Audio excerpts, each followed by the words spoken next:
It's noise of ignorant savages who don't know any better. You're a white woman, like me. You don't belong here. We're soon going home. Home to your husband. Harvey, face it. Don't you understand? No. Let me go. Let me go. I want to go to the music. Out there.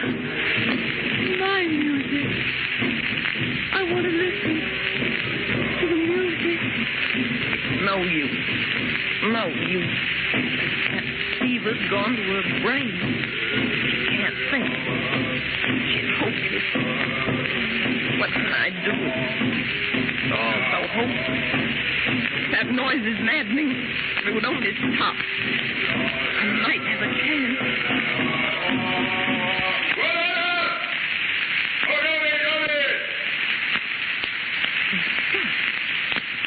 Thank heaven for that. Now what's happening? Why this sudden quiet? Maybe I can see what's going on. Hear me, oh my children. The hour is at hand. See the great white one floats above you. The mighty one looks down. Bow down before the mighty moon god. The hour is at hand. Prepare yourselves. The hour has come to do homage to the mighty one, for he demands the blood sacrifice. He must drink of the blood of the white one.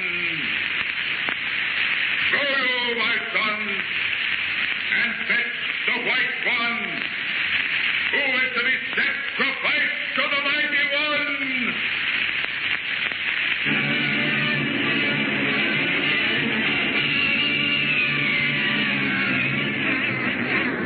The hour has come. The high priest, dressed in his weird ceremonial costume, gives the signal for the human sacrifice, and the young men move toward the hut where young Stacy's wife stands staring at the door. And off in the jungle, Jim and Cole prepare to make their last desperate chance to save their white friend. Don't miss the next exciting episode in the adventures of Jungle Jim.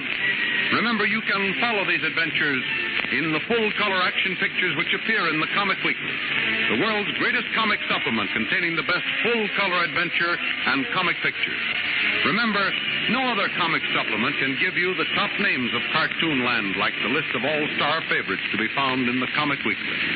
The whole family follow the fun and frolics of Jiggs and Maggie, Blondie, Tilly the Toiler, Barney Google and the Little King, the impish antics of Skippy, the Katzenjammer Kids, the immortal Donald Duck, as well as the exciting adventures of Flash Gordon and Jungle Jim.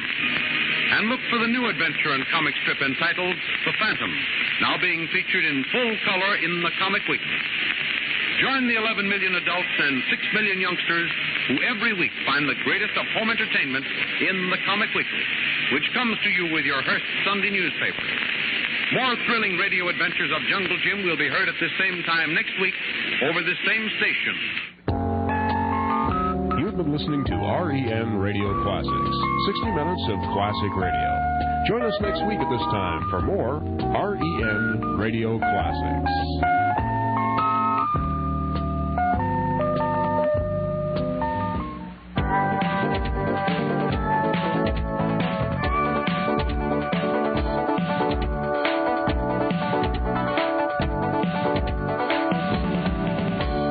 This is REN. Next, it's Dimension X, followed in 30 minutes by the Jello program. This is the Radio Entertainment Network. Wheaties present Dimension X. Adventures in time and space, transcribed in future tense.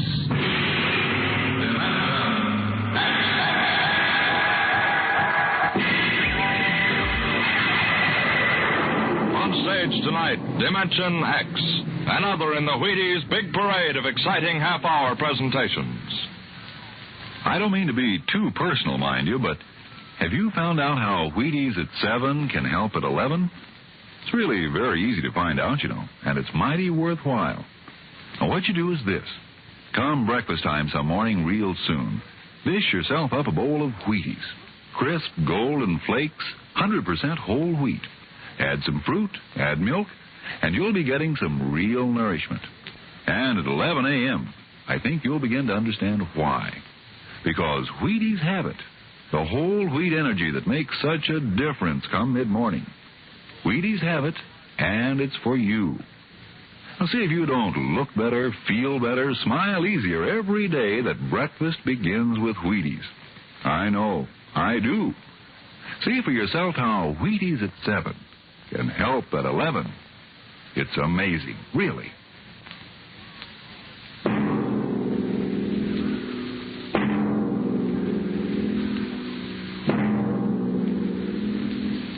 Do you remember when you were young, how your elders would tell you bedtime stories about the man in the moon? Well, tonight we have a different kind of story to tell about him. A story of suspense in the unknown world of the future, where anything can happen.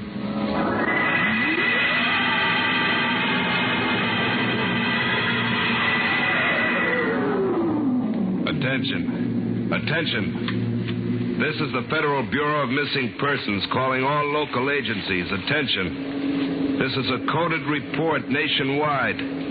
Missing since 9 o'clock this morning the following persons. Smidgley Jonathan, 5 feet 8 inches tall, brown hair, brown eyes, mastoid. Hey, get off this wavelength. This is a restricted band. Look, whoever you are, you're on a coded wavelength. Now tune out. This frequency is reserved for the Federal Bureau of Missing Persons. Hello, Earth. This is the moon calling Earth.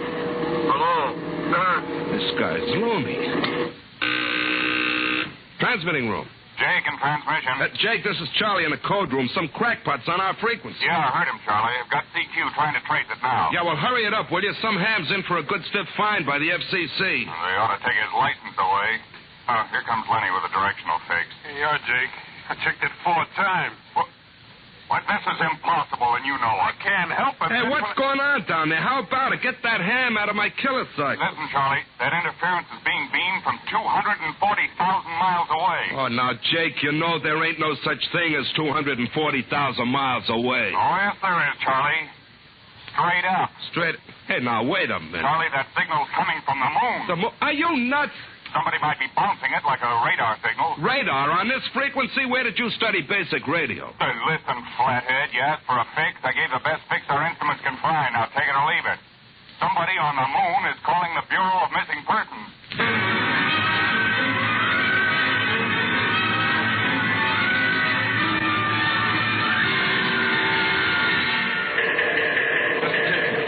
Timken. What's the sweat, Charlie? Shouldn't you be broadcasting? Now, listen, Mr. Timken, you know I'm a sober citizen, right? Never once have I broadcast with the smell of alcohol on my breath, right? In all your 12 years here at the Bureau, did I once... What's the matter, Charlie? We're picking up a message on our wavelength. Well, did you report to the FCC? I ain't got the nerve. Well, what's wrong? You'll scream when you hear this, Mr. Timken. You'll jump right out the window, but we are getting an SOS from the moon.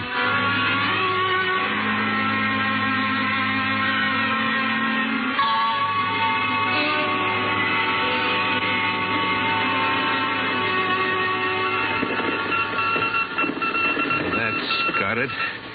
Started on voice and switched to Morse. What did he say? Let's see now. Can you read me? Help Otterburn. Will contact when the moon is in phase. Otterburn. Sounds like a name. Otterburn. Otterburn. Holy jumping Jehoshaphat. Hey, where you going? To talk to the chief. Hey, now, wait a minute. What are you going to tell him? We just got a CQ from the man in the moon? That's exactly what I'm going to tell him, Charlie. What? Oh, no. This is too much for me.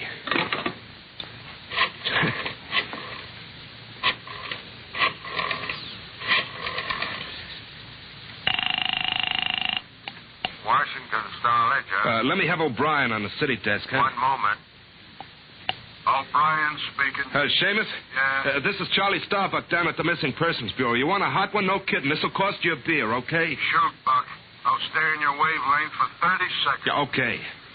We just got a radio message from the moon. What? From the moon. Call me back when you're sober. Okay, Seamus, if you don't know a story when you see one. I'll send you the name of a good psychiatrist. So long, Orson Welles. Orson Welles? Hey, how do you like that? He don't believe me.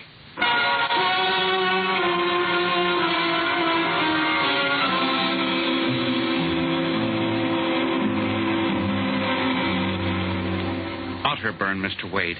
Does that name ring a bell? You're the man with the photographic memory, Henry. What about Otterburn? Cornelius Otterburn, atomic physicist, reported missing from his home in Baltimore on June 5th, 1945, just 5 years ago. Vanished completely. Are you trying to tell me you really think there's something to this man-on-the-moon business? Henry, I'm surprised at you. This is some crackpot trying to jam the airwaves. But the name Otterburn is so unusual. So are a lot of names. But, Mr. Wade, I have a theory. Henry, you always have a theory. But, Mr. Wade. Out, Henry. Mr. Wade. Out. I'm busy. Yes, sir. I'm sorry, Henry. Here, take this folder of reports for the death file. Oh, yes, sir. And no more nonsense, Henry? I appreciate that you have a very dull job filing old missing person reports, and I appreciate that you take an active interest in the affairs of the Bureau. But, no more nonsense. Hmm? No, sir, Chief. No more nonsense.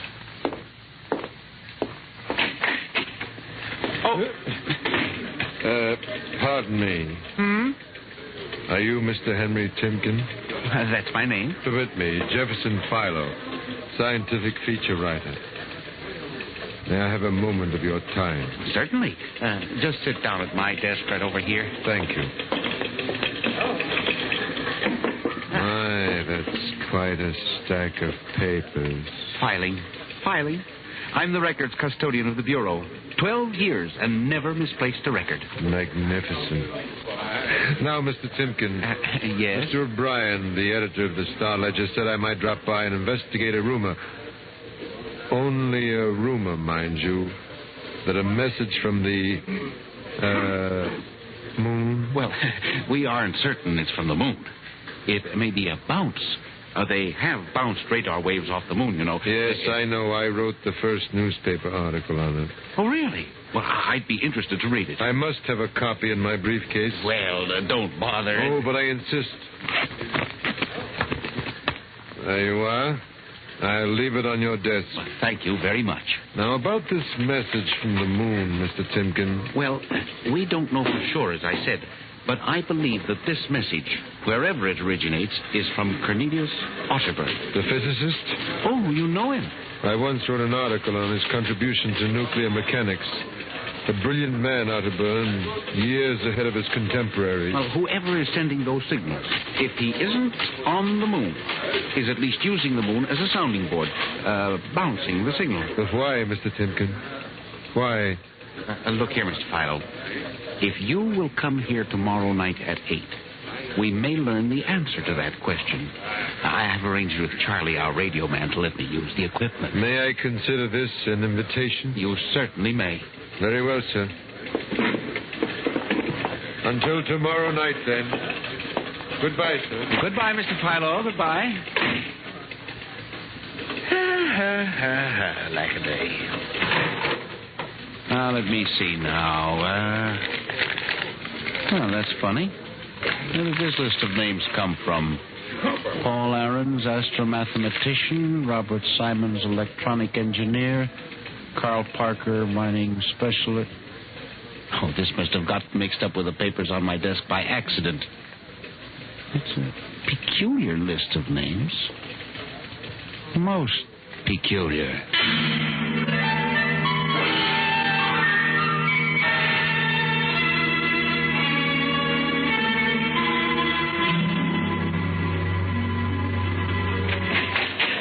morning, Charlie. Oh, hi, Mr. Tipkin. I see we made the papers. Oh? And how? Mr. Chief steamed up about it. What did the paper say? Mostly ha-ha. Here's the Herald. Oh? Oh, brother, what a panty. Uh-huh. Oh, dear. Oh, my. No wonder Mr. Wade is hopping. About tonight, Mr. Tipkin, I don't know. Now, you promised you'd give me a key to the radio room, Charlie. Yeah, but I didn't expect this. Listen, Charlie, we've got to find out if there's something to that message. If Otterburn is alive somewhere and radioing for help, it is... Hold it. Time for the morning broadcast. We've got quite a list today. Well, do you mind if I listen a while? We may hear Otterburn. Oh, I ain't self-conscious. Stick around. Attention, this is the Federal Bureau of Missing Persons calling all local agencies nationwide. This is a coded broadcast. The following persons are missing. Aarons, Dr. Paul, 5 feet 5, brown hair, brown eyes, scar on left side of chin. Aarons. Thick glasses. Occupation, astro-mathematician. Missing since 6 o'clock this morning.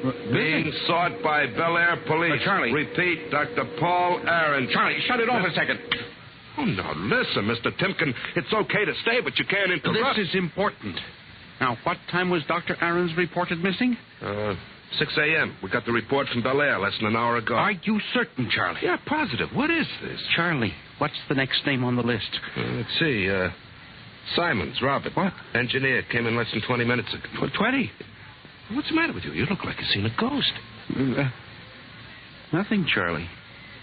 Except that last night, quite by accident, someone left a list of names on my desk, and that list included the names of those 2 men who weren't reported missing until an hour ago. What? Yeah, that don't sound right to me. It isn't right, Charlie. Which raises a question. Who would make up a list of missing persons before they were missing, not after?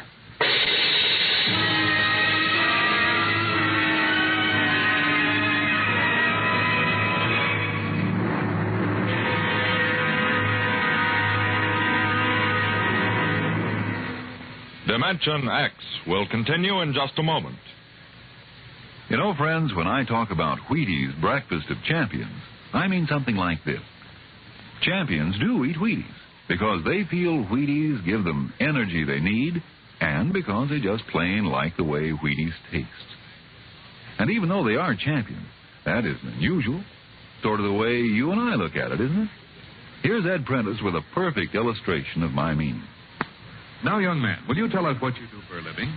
I pitch. You what? Pitch. You know, baseball. When you have a baseball team, you have to have a pitcher. I'm a pitcher. I pitch. Oh, yes, I see. And are you on a team? Yes, sir. I'm on the Cleveland Indians. Cleveland Indians, hmm? What is your name, young man? I'm Bob Feller, and you know it as well as I do, Ed. Sure I do, Bob. It's good to see you. This makes your 14th season playing with the Indians, doesn't it? Yep, Ed. 14 years. Well, tell me, Bob, how long have you been eating Wheaties? Oh, about 20 years, give or take a couple. You mean you started eating Wheaties before you started playing ball? Why, of course. What's so strange about that? Most people start eating Wheaties before they get to playing ball. In fact, most people never start playing baseball. You don't have to be a ball player to enjoy the lift you get from Wheaties with milk and fruit. You're right as rain, Bob. No champ ever said a truer word about Wheaties, breakfast of champions.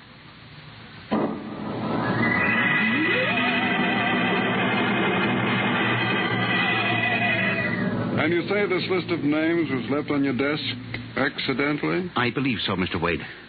Do you have any ideas? Well, it's hard to say. Mr. Philo left some papers from his briefcase. Mr. Philo? A science feature writer. I see. You were the leak on the story, then? Oh, yes, sir. I'm afraid I was. I didn't think it would be treated as a laughing stock. We'll deal with that later. What's this Philo like? Well, he's strange. Bald, thick glasses, tall, seems to know a great deal about scientific data, but being a science writer... Is there any other possibility? I don't know. But I do believe that this is all hooked up with the broadcast from Otterburn. That seems like a very remote possibility. A Missing Persons Bureau deals in remote possibilities, Mr. Wade. Henry, I do not require a statement of policy. What's the theory? Mr. Wade, I have discovered that each year literally thousands of persons vanish. leaving no trace. They are never located. Where do they go? Nobody knows. And they disappear in interesting cycles. What sort of cycles? Occupations, for example. One year we'll have a run on, say, coal miners. Next year the proportions of engineers increases, then scientists... What do you think happens, Henry? Well, I don't know, Mr. Wade. But I'm beginning to suspect that somebody else has discovered the same phenomenon. Even to the point, perhaps, of being able to predict who will turn up among the missing next. Philo? I don't know. But I would like to find out. And you think Audubon may be a part of this picture? I definitely do, Mr. Wade. Henry, do you honestly expect me to buy an idea like that? It's more than an idea. The two top men on this list are missing. Maybe so, but the rest of them aren't. Parker, Watson, Gibbs. Well, I saw Parker in the restaurant where I had lunch today. Yes, sir, but... And if you think I'm going to make myself a laughingstock by putting any belief in such a crack-brained theory? Excuse me. Yes. Hello, Wade speaking. Yes? Yes, I see. What name? Just a moment. Henry, let me see that list again. Oh, yes, sir. Here you are, sir. Go ahead. I see. I'll get back to you. I guess I owe you an apology, Henry. Yeah. Sir? Carl Parker was just reported missing. Parker? The third man on your list. Holy mackerel. Exactly. Henry, perhaps I've underestimated you. But this time you really stumble onto something. What do you intend to do, Mr. Wade? I don't know.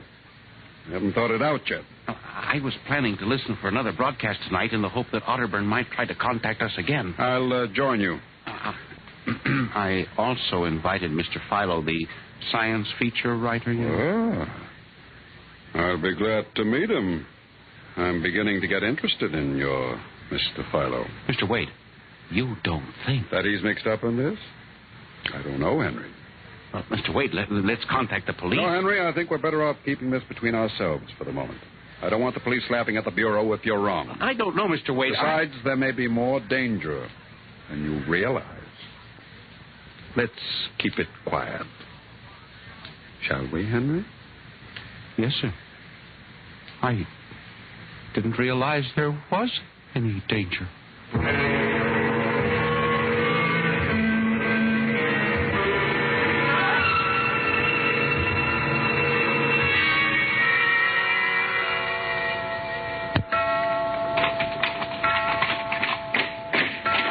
8 o'clock. Friend Mr. Philo was late. He said he'd be here, sir. Moon is almost in direct phase. You can't wait much longer. You'd better switch on the set. Yes, sir. I'll have to light in the hall for Mr. Philo when he comes.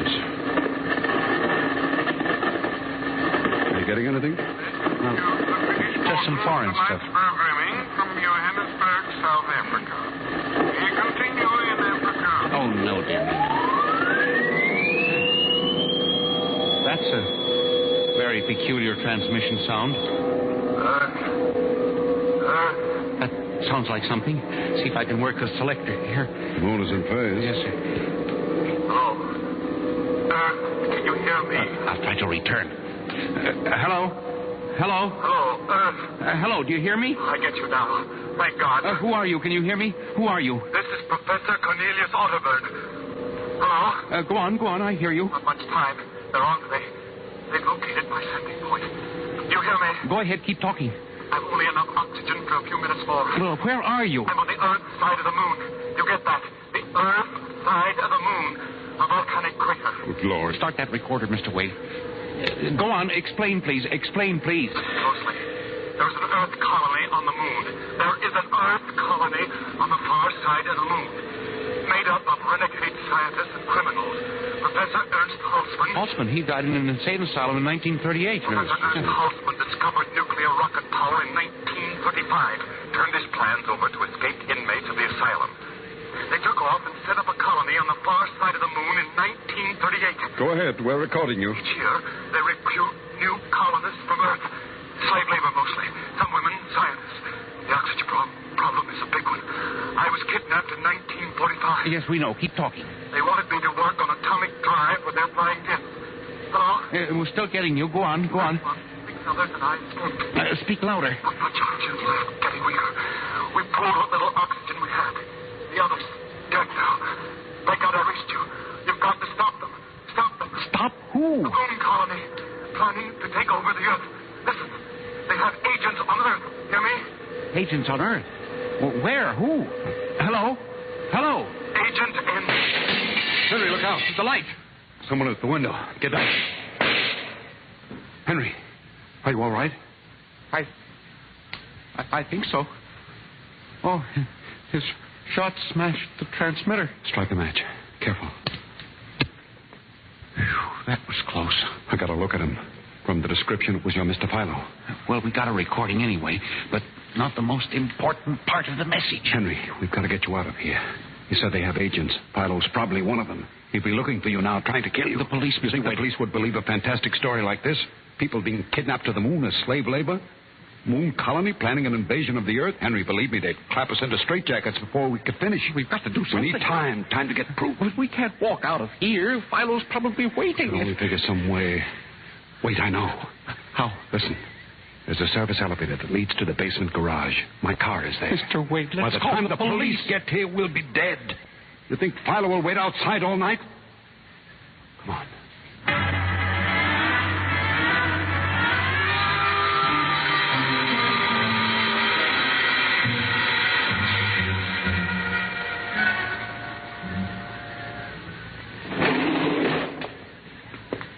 This is the basement. Come on. Keep to the side. Yes, sir. Shh. Here's the car. All right, Henry. You open the garage door, then jump into the car. We'll make a dash for it. But where can we go? I have a farm outside Chevy Chase. It's private, miles from the nearest neighbor, and completely hidden by trees. We'll run for that. Go ahead, start the door up. All right, Mr. Wade. Quick, jump in. Yes, sir.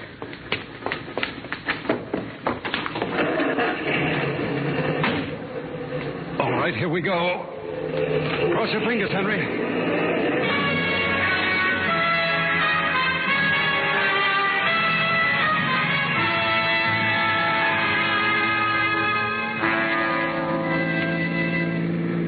We made it out all right. Anything doing? Well, there's a blue coupe behind us. It seems to be following. I'll cut up Pennsylvania Avenue and out Route 1 toward Baltimore.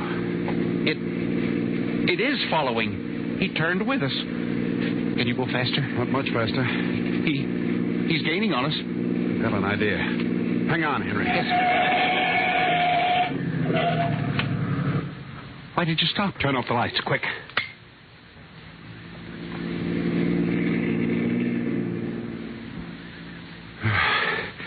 It worked. He shot right past us. Now we'll double back and go out another route. I think everything's going to be all right now. We can be at my farm in less than an hour.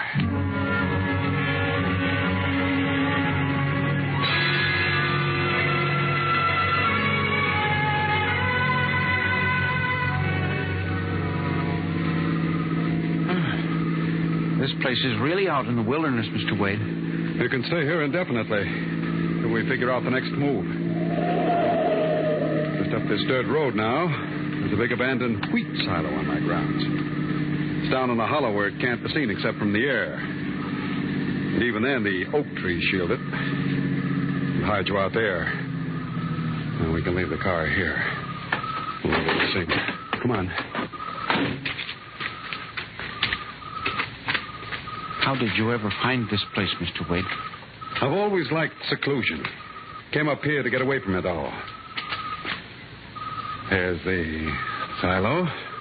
Oh, it's certainly well hidden. There's a small door around the side. Come on. Yes, sir. Oh, careful of those bushes. Hard to see them in the dark. Do you suppose Philo will find us? I assure you, Henry, that Mr. Philo will never find us here. Not in a million years. Here's the